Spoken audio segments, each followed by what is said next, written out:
Jadi kata dia, kenapa? Ini Ustaz Wahaboy ni, bukan Ustaz Syafi'i. Ustaz Wahaboy yang mengaji fikih mazhab Syafi'i, begitu dia. Ya ada juga sih pesantren-pesantren Wahaboy di kita ni mengaji mazhab Syafi'i, tapi lebih banyak kepada setiap dia tak berjumpa umpamanya masalah kunut tadi. Itu langsung dia sampaikan ke muridnya, oh ini tak usah kita amalkan, ini mazhab Syafi'i saja. Kan tak jujur dalam ilmiah ni. Ada yang bercerita seperti itu. Jadi kata Ustaz ini, kami ketika itu anti mazhab. Anti mazhab. Ternyata dengan kami anti mazhab, justru tambah kacau. Tambah kacau. Kenapa? Pendapat antara syekh yang mereka pakai saja, itu banyak yang berbeda. Pendapat Syekh Utsaimin begini, pendapatnya Albani begini, pendapatnya Saleh Fauzan begini, pendapatnya Syekh Mukbil begini. Tak ada yang sama. Akhirnya bingung. Ya kalau bingung seperti itu, hebatlah mazhab lagi. Itu awal mula mereka mulai berfikir. Ulama mazhab dari dulu masanya dekat dengan Rasulullah, masanya dekat dengan hadis, pasti orang-orang mazhab lebih menguasai hadis. Imam Syafi'i, Imam Maliki, Imam Hanafi, Imam Ahmad bin Hanbal. Kita hari ini sudah keterbelakangan ini.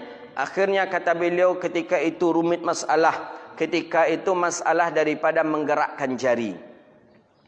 Menurut Syekh Albani, menggerakkan jari dalam salat itu hadisnya sahih.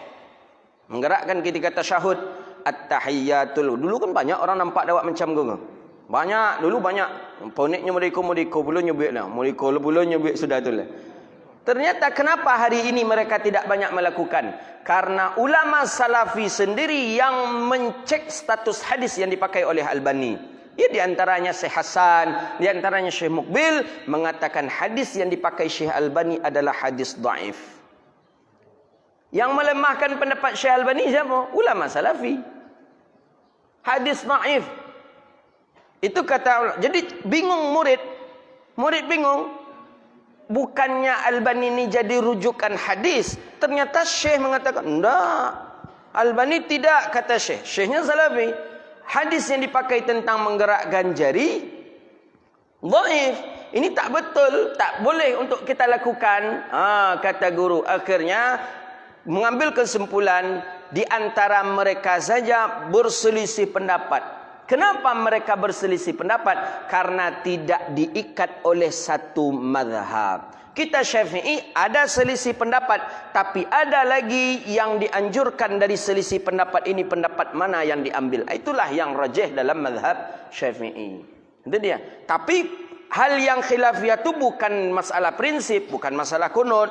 Oh, imam itu kunut, imam tidak kunut. Oh, dalam mazhab Syafi'i tidak ada. Sepakat. Seperti kunut, seperti zikir jahar, seperti doa bersama, seperti bismillah. Ini hal yang prinsip dalam mazhab Syafi'i ini.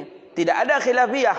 Tapi di mereka masalah yang seperti menggerakkan jari saja, di antara mereka sudah ada yang berselisih. Sama halnya dengan mendekap, meninju nak balik.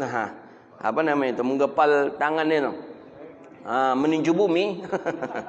Jadi sama dengan hal yang seperti itu. La aslalah. Tidak ada dalil, tidak ada asal dan tidak ada dicontohkan oleh Rasulullah sallallahu alaihi wasallam. Jadi siapa sebenarnya yang pelaku bid'ah itu?